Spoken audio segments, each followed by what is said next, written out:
Assalamualaikum warahmatullahi wabarakatuh. Innal hamdalillah nahmaduhu wa nasta'inuhu wa nastaghfiruh wa na'udzu billahi min shururi anfusina wa min sayyiati a'malina. May yahdihillahu fala mudilla lahu wa may yudlil fala hadiya lahu. Asyhadu an la ilaha illallah wahdahu la syarika lahu wa asyhadu anna Muhammadan abduhu wa rasuluhu la nabiyya ba'da. Allahumma shalli wa sallim wa barik ala sayyidina Muhammadin sallallahu alaihi wa ala alihi wa ashabihi wa mawalah. Wa ba'du, Bapak, Ibu dan saudara-saudara, alhamdulillah dengan izin Allah, begitu sayangnya Allah kepada kita, Allah masih memberikan kita kemampuan, kesempatan untuk bisa melakukan ketaatan. Kita baru saja menyelesaikan sholat maghrib berjamaah. Kita sangat berharap kepada Allah Tabaraka wa Ta'ala ketaatan ini diistiqomahkan oleh Allah sampai Allah memanggil kita dalam keadaan husnul khatimah. Salat dan salam kita haturkan kepada junjungan alam teladan umat Nabi Allah Muhammad sallallahu alaihi wa alihi wasallam. Bapak Ibu yang dirahmati Allah,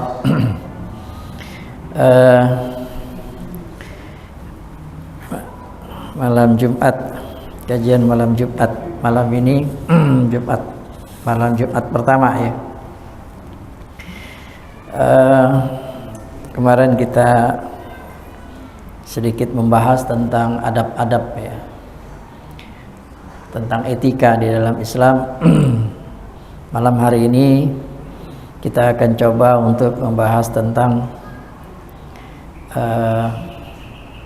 perangkap-perangkap setan. Saya mengambil tema ini karena yang berbicara sendiri tidak terlepas dari perangkap-perangkap setan. Jadi saya sendiri sering dan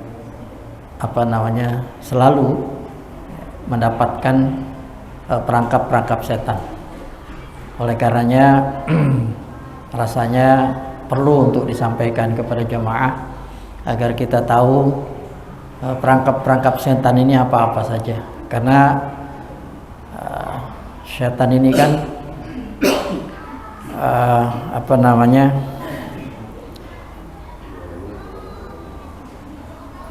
sejak Allah menciptakan Nabi Adam alaihissalam, lalu Allah memerintahkannya untuk sujud kepada Adam, dan lalu iblis setan ini menolak ya, maka iblis pun diponis oleh Allah sebagai makhluk yang sesat.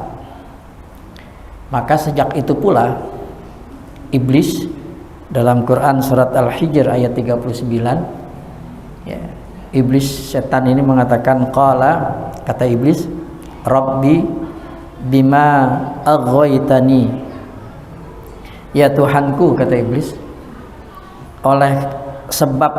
oleh karena engkau telah memutuskan ya, la uzayyinanna lahum fil ardi ya,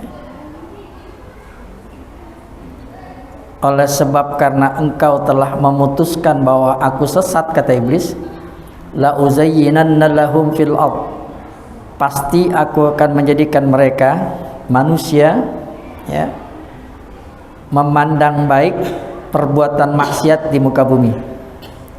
Wala ughwiyannahum ajma'in, dan pasti aku akan menyesatkan mereka semuanya. Jadi jangan menganggap remeh ini ya. Iblis diponis oleh Allah sebagai makhluk yang sesat karena menentang perintah Allah.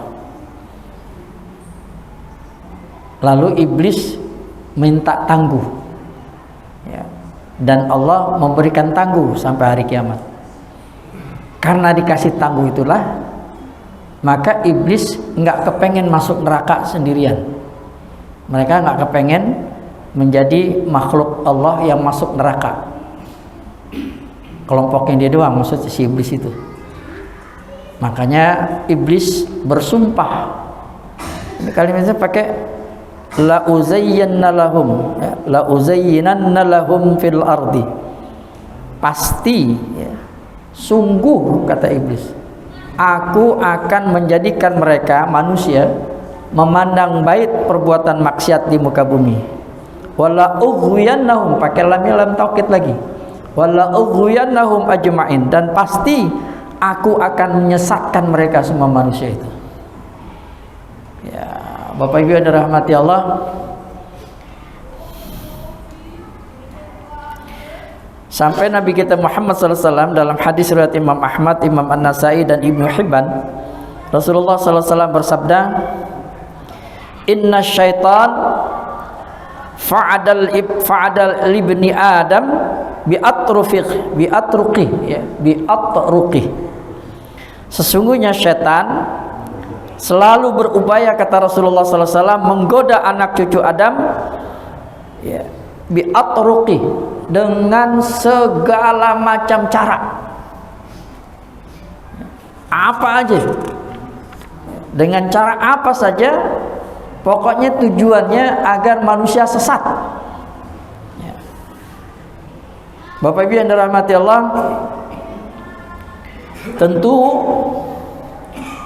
target iblis, target setan, ya, targetnya, tujuan akhirnya kepengen agar setan ditemenin sama kita.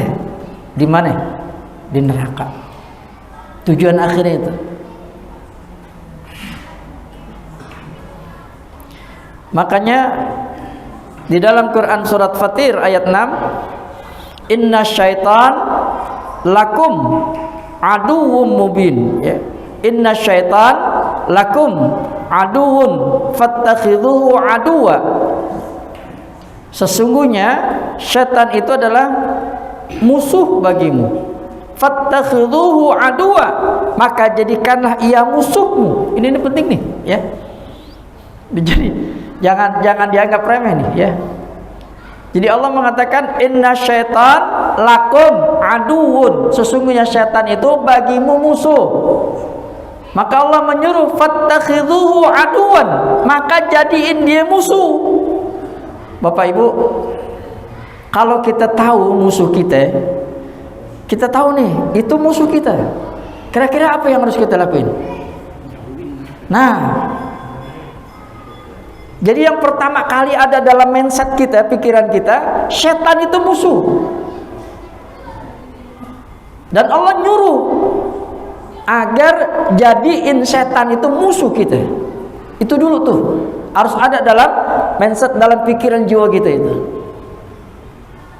Nah, karena nanti nih jebakan-jebakan setan ini samar-samar nih nanti. Dan banyak di antara kita yang terjebak nanti di situ. Ya. Nanti kita sedikit ngebahas di sini. Innama yad'u hisbahu liyakunu min ashabis sa'ir. Ya. Karena sesungguhnya setan-setan mengajak, menggoda golongannya, maksudnya manusia, supaya mereka menjadi temannya sebagai penghuni neraka yang menyala-nyala. Itu targetnya setan. Bapak Ibu yang dirahmati Allah, ini kita ngebahas sedikit ya. Ini di sini ada kurang lebih ada 7 ya. Ada 7 atau berapa nih, saya lupa nih. Ini kita ngebahas ada di kitab Madarijus Salikin, Imam Ibnu Al-Qayyim Al-Jauziyah menyimpulkan tujuan perangkap setan. Ya. Jadi ini kita harus benar-benar hati-hati banget nih, ya. Yang pertama, jadi tadi yang harus ada dalam mindset pikiran kita, setan itu musuh kita. Setan itu musuh kita. Dan ini juga yang dipegang oleh Umar ibn Khattab radhiyallahu anhu, sehingga iblis itu takut sama dia. Setan iblis itu takut sama Umar bin Khattab radhiyallahu anhu. Itu sampai dikabarkan kalau Sayyidina Umar bin Khattab radhiyallahu anhu lewat, iblis minggir itu. Sampai segitunya. Kenapa? Karena Sayyidina Umar bin Khattab radhiyallahu anhu benar-benar ya mengikuti perintah Allah, fattakhidhuhu aduwa, menjadikan setan itu musuh. Halo. Jadi benar-benar ya. Jadi kita benar-benar harus nih, sebelum kita ngebahas ini, mulai saat ini dalam pikiran kita, mindset kita, setan itu musuh kita. Harus kita lawan. Kecuali kalau kita kepengen masuk neraka, lain lagi soalnya. Kita kepengen masuk surga, kita nggak pengen nemenin dia di neraka, makanya harus jadiin setan itu sebagai musuh kita. Perangkap yang pertama, ya ini perangkap ya yang tujuan setan kepengen agar kita kufur, syirik kepada Allah tabaraka wa ta'ala. Bapak Ibu yang dirahmati Allah,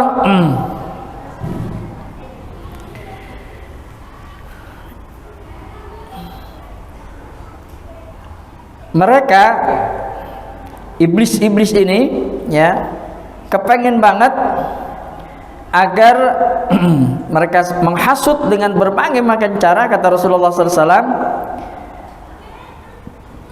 agar kita ini manusia kufur. Kufur itu artinya mengingkari Allah tabaraka wa ta'ala, orang-orang kafir. Makanya alhamdulillah Bapak Ibu yang dirahmati Allah, kita nggak termasuk orang-orang kafir. Karena kita mengimani Allah tabaraka wa ta'ala, kita sudah bersyahadat asyhadu an la ilaha illallah wa asyhadu anna muhammadar rasulullah.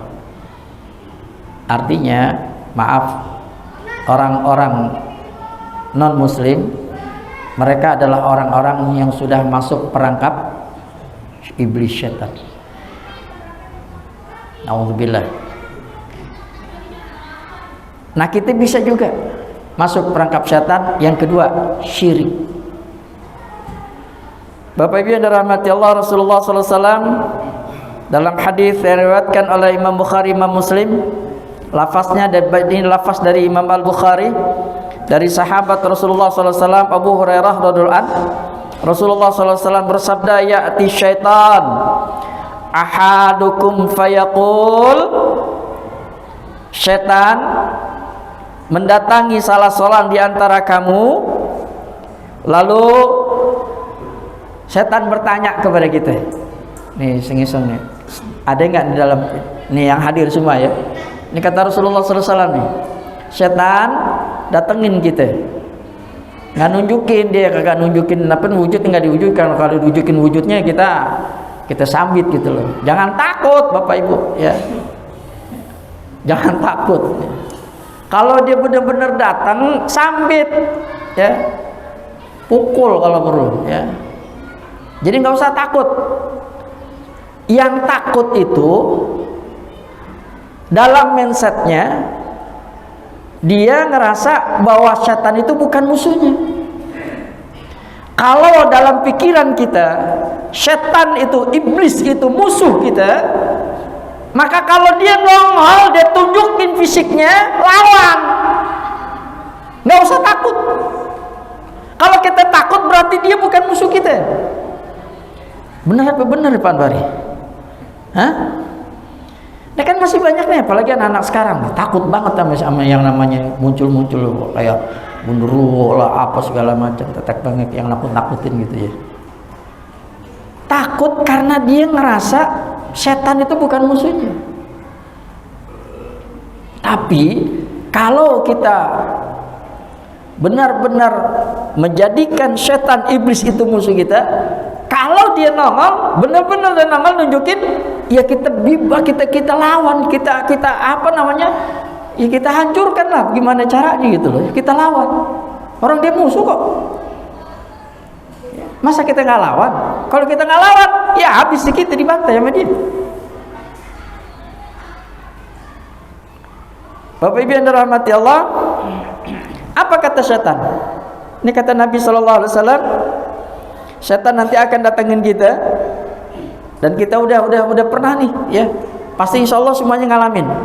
Man khalaqa hadza, siapa yang nyiptain ini?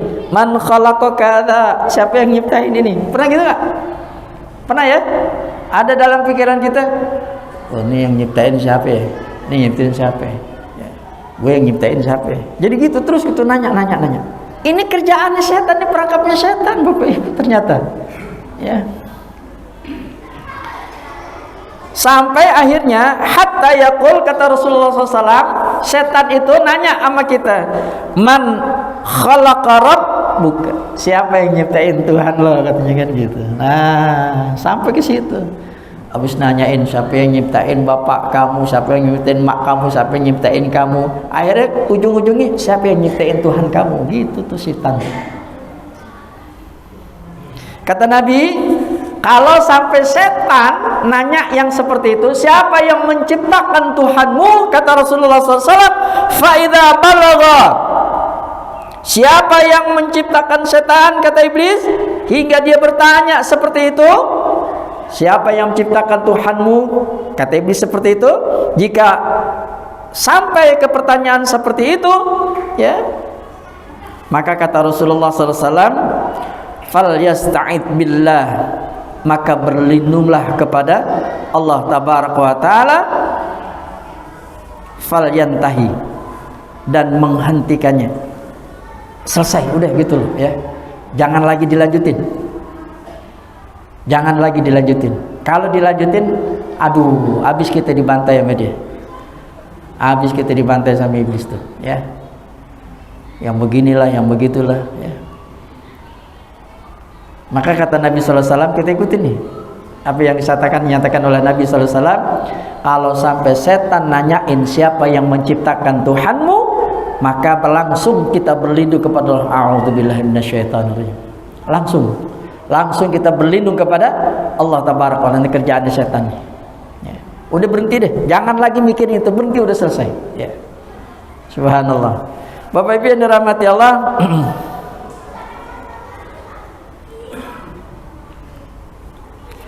saya bacakan nih, ya, si penulis menyatakan begini. Suatu saat manusia meyakini bahwa Allah memiliki kekuatan, sementara pada saat yang lain meyakini adanya kekuatan makhluk selain Allah. Pernah nggak gitu? Allah itu maha besar, Allah maha kuat. Tapi di satu sisi kita ngelihat ada makhluk yang kuat segala macam, lalu kita wah kuat kan gitu, ya. Suatu saat manusia meyakini bahwanya Allah satu-satunya pemberi rizki, Ar-Razzaq. Namun pada saat yang lain ia menggantungkan rizkinya kepada makhluk yang lain. Benar apa benar? Dia yakin tuh dengan doanya, Allah Ar-Razzaq yang memberikan rizki, Allah yang memberikan rizki kepada kita. Selama ini kita hidup karena Allah kasih rizki sama kita. Tiba-tiba kita kerja, ya, apa namanya, atasan kita, majikan kita ini baiknya luar main, ya. Akhirnya dibisikkan tuh, ya, dia tuh yang ngasih rezeki malah, dia yang selama ini ngasih lo makan, dia ngasih gitu. Mulai bergeser tuh, ya. Oh, gitu. Subhanallah. Ya. Hati-hati banget, ya. Dengan berbagai macam cara iblis pengen menggeser keberadaan Allah di dalam keimanan kita, dalam hati kita. Bapak Ibu yang dirahmati Allah, yang kedua,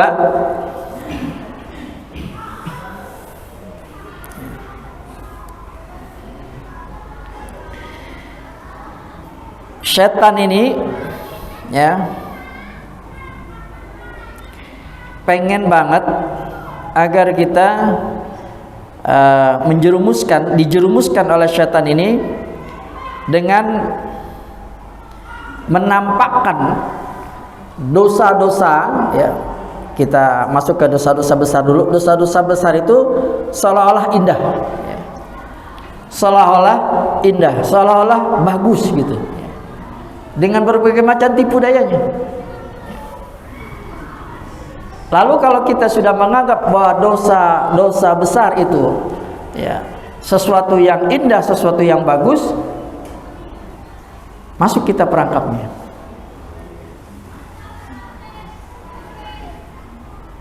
Sekarang ini kan Bapak Ibu yang dirahmati Allah, apa sih namanya tuh, orang-orang pinter ya gitu ya namanya, orang pinter apa sih namanya ya, yang bisa apa ya, paranormal yang ini itu segala macam ya, kelihatannya seolah-olah benar ya.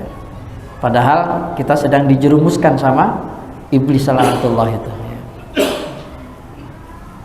Makanya Bapak Ibu yang dirahmati Allah, kalau kita meyakini surat Al-Ikhlas ya, Qul huwallahu ahad Allahus samad, Allah tempat kita bergantung. Udah nggak boleh lagi bergantung kepada yang lain-lain, nggak boleh. Cukup Allah tempat kita bergantung. Allahus samad. Makanya kemarin Ustadz Abdul Muhid ya, Abdul Muhid Murtada itu, terus terang saya juga baru-baru tahu tuh tentang hadis yang diriwayatkan oleh siapa? Imam Tirmidzi ya, bahwa ternyata kalau kita tidur lalu kita membaca surat Al-Kafirun, Qul ya ayyuhal kafirun, maka kata Rasulullah SAW, kita akan dibebaskan dari syirik. Ini penting nih Bapak Ibu ya, penting ini. Jadi selain baca Al-Ikhlas, Al-Falaq, An-Nas, ayat kursi, 2 ayat terakhir dari surat Al-Baqarah, jangan lupa baca surat Al-Kafirun ya. Tambahin baca surat Al-Kafirun. Kata Rasulullah, siapa yang membaca dalam tidurnya surat Al-Kafirun, maka Allah akan membebaskan dari sifat syirik. Artinya kalau iblis setan itu ngebujuk-bujuk kita, ngarah-ngarahin kita untuk melakukan syirik kepada Allah Tabaraka wa Ta'ala, mudah-mudahan Allah jaga kita. Gitu maksudnya. Bapak Ibu yang dirahmati Allah, termasuk juga ini saya bacakan hadis riwayat Imam Ahmad.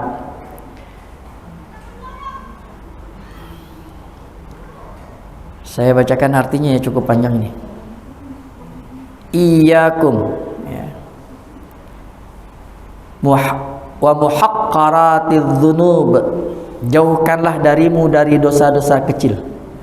Summa daraba lidzalik mathalan, kemudian beliau membuat perumpamaan untuknya dengan suatu kaum yang singgah di tanah lapang. Saya ulangi lagi, jauhkanlah dirimu dari dosa-dosa kecil. Kemudian Rasulullah SAW membuat perumpamaan untuknya dengan suatu kaum yang singgah di tanah lapang. Lalu mereka memerlukan kayu bakar. Maka seorang dari mereka mengambil satu ranting dan yang lain masing-masing satu ranting, sedikit demi sedikit. Akhirnya tertumpuklah kayu bakar yang banyak. Kemudian mereka menyalakan api hingga mereka memasak roti. Maka demikian bahwa dosa-dosa kecil itu menumpuk pada seseorang sedang dia meremehkannya, hingga dosa-dosa kecil itu membinasakannya. Rasulullah mengibaratkan seperti itu.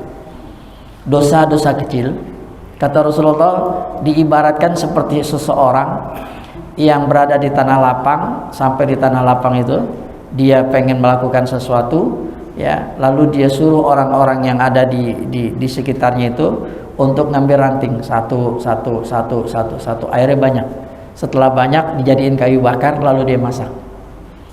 Gambarannya kata Rasulullah seperti itu. Orang yang melakukan dosa-dosa kecil ya seperti itu, nggak terasa, udah numpuk ya. Kalau udah numpuk repot Bapak Ibu yang dirahmati Allah ya.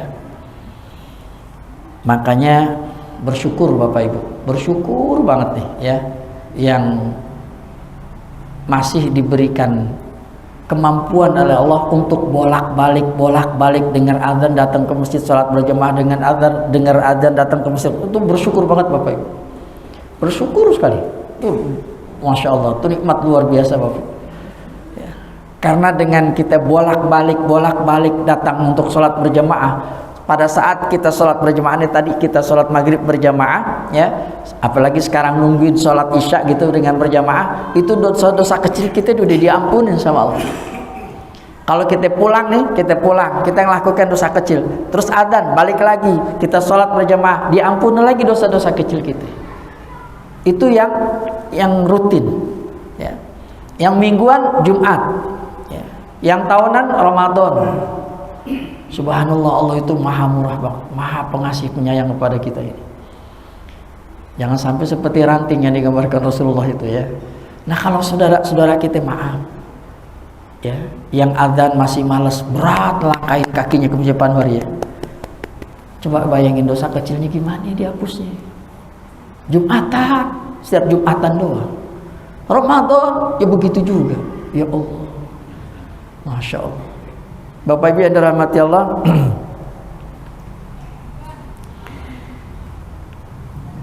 bila seorang hamba menyibukkan diri pada hal-hal yang mubah yang tidak ada manfaatnya, otomatis ia akan kehilangan kesempatan untuk meraih pahala, tidak memperbanyak ketaatan dan tidak bersungguh-sungguh dalam mencari bekal akhirat. Setelah itu meningkat untuk meninggalkan hal-hal yang disunahkan agama.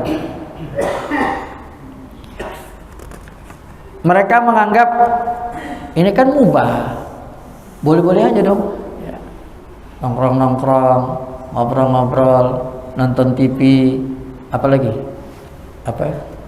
HP kalau sekarang ya, itu kan mubah kan, boleh-boleh aja, nggak masalah gitu ya, selama yang dilihat itu nggak ada mengandung hal-hal yang yang diharamkan dan segala macam, ya nggak, silakan, nggak masalah. Termasuk pelesiran, jalan sono jalan sini, makan kan mubah, ya. Yang hal-hal yang mubah ini ternyata Bapak Ibu yang dirahmati Allah, ini harus hati-hati juga ya. Memang mubah, tapi kalau kita terjebak di situ terus kita melakukan hal-hal yang mubah kayak gitu, akhirnya kita lalai. Adzan berkumandang, masih lama ini waktunya, bentar aja dulu dah gitu ya. Tanggung nih, kerjaan lagi tanggung. Aduh, nonton sinetron lagi seru-serunya kan gitu. Bentar dulu tanggung nih kan gitu. Nggak belum selesai nonton sinetron, ntar sholat ntar gitu. Maaf, mungkin kalau yang bapak-bapak yang biasa sholat berjamaah oke lah kan gitu. Dan kadang-kadang yang ibu-ibunya nih ya, yang ibu-ibu nih ya, termasuk misalnya ya lagi melakukan hal-hal yang mubah lah kan gitu ya, lagi anak-anak nonton adzan. Yang ibu-ibu sebenarnya kan juga sama dengan yang bapak-bapaknya, sholat itu yang terbaik adalah tepat waktu, di awal waktu. Jadi kalau memang adzan berkumandang, ya udah langsung wudhu, sholat, kerjaan yang lain, apalagi yang mubah-mubah, ya udah selesai ditinggalkan dulu begitu. Nah kebanyakan nih, maaf, yang ibu-ibu suka seperti itu. Bapak Ibu yang dirahmati Allah,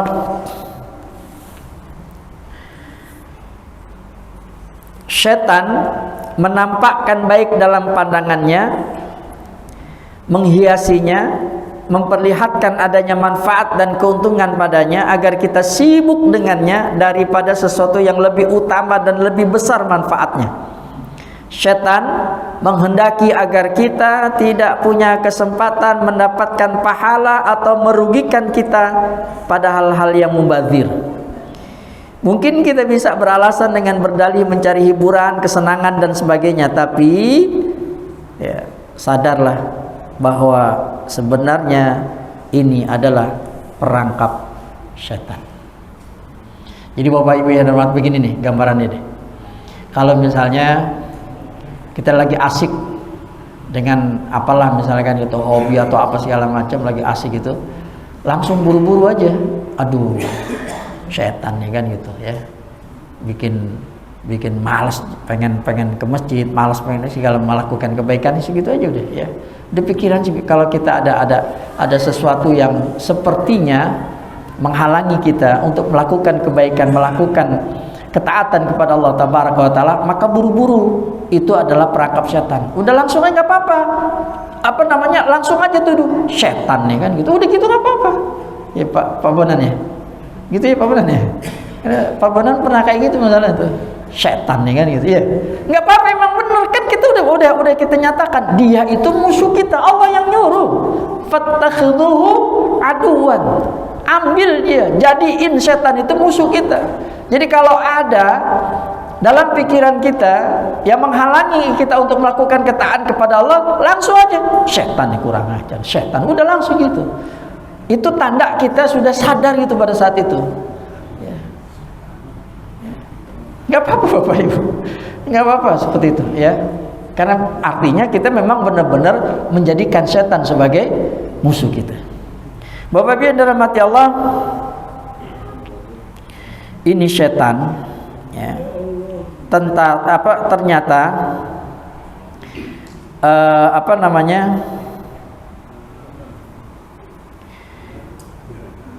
punya tentara-tentara yang nggak tanggung-tanggung Bapak Ibu. Jadi mereka itu ya, kalau gambaran para ulama itu, setan itu punya pasukan ya. Ibaratnya gini deh gambarannya, kalau dia kiai, yang setan gangguin dia juga levelnya kiai ya. Kalau dia ustadz, yang ganggu dia setannya juga level ustadz gitu. Kalau dia pejabat, ya level setannya juga pejabat. Begitu ya. Jadi punya apa ya, disesuaikan ya. Kalau dia orang-orang biasa-biasa, setannya setan biasa-biasa aja ya. Bapak Ibu yang dirahmati Allah, makanya itu tadi, kalau kita ada dalam pikiran benak kita, terhalang kita untuk melakukan ketaatan kepada Allah, taruh misalnya nih adzan berkumandang Allahu Akbar, Allahu Akbar, lalu dalam pikiran kita antar aja dah, kalau maghrib waktunya sebentar, kalau isya kan waktunya lama ya, sampai subuh masih lama, terus sampai jam 3 masih ada waktu isya lama, masih entar ya. Itu kalau kita buru-buru kita sadar ini perangkap setan, langsung aja setan yang benar-benar setan kan gitu, udah langsung wudu, kerjain sholat isya dengan berjamaah. Bapak Ibu yang dirahmati Allah,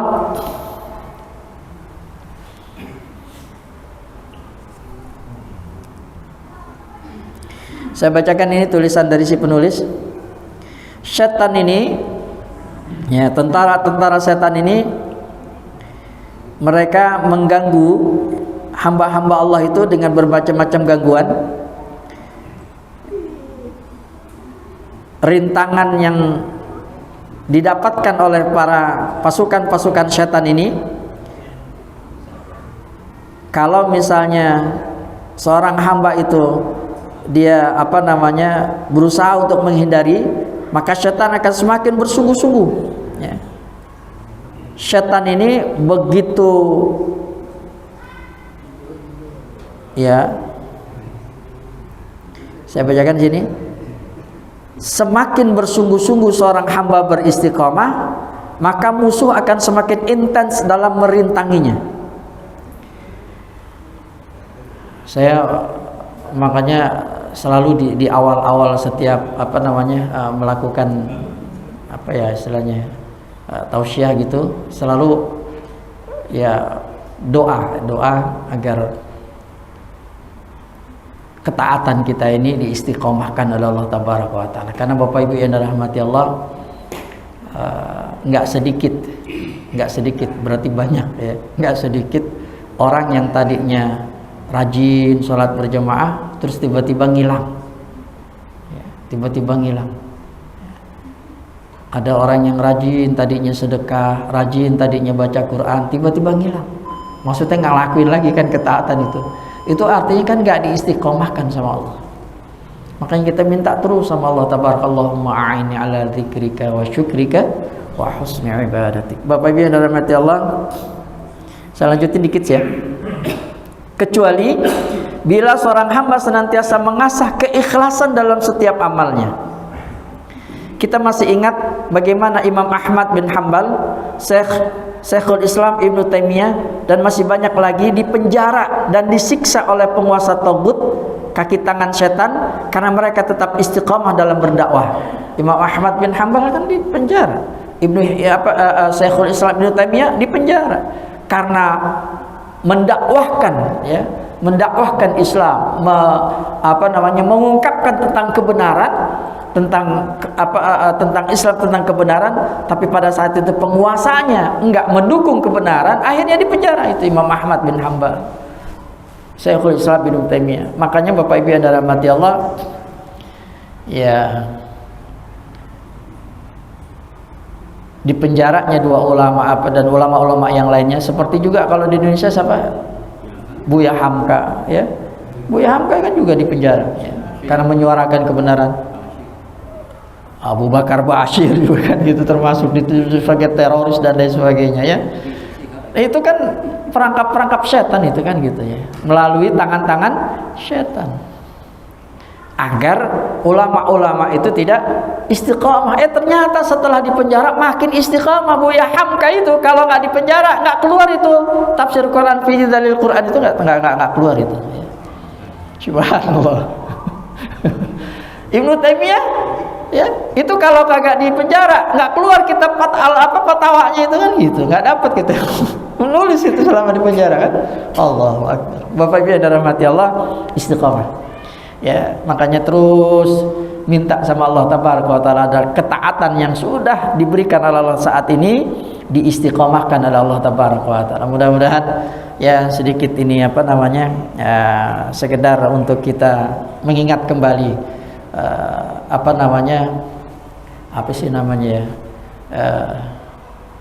memberikan satu sedikit suntikan kepada kita ya. Ayo yang belum menjadikan setan sebagai musuh kita, mulai malam hari ini ya, nyatakan dalam diri kita setan itu musuh kita. Setan itu musuh kita. Udah, kalau ada pikiran-pikiran yang menghalangi kita untuk melakukan ketaatan kepada Allah, langsung aja tuduh dia setan ya kan gitu. Udah gitu aja ya. Bapak Ibu yang dirahmati Allah, mudah-mudahan Allah berikan kemampuan kepada kita. Mari sama-sama kita tutup majelis kita dengan kafaratul majelis. Subhanakallahumma bihamdika, asyhadu an la ilaha illa anta, astaghfiruka wa atubu ilaik. Lebih kurangnya mohon maaf. Hadanallahu wa iyyakum ajmain. Assalamualaikum warahmatullahi wabarakatuh.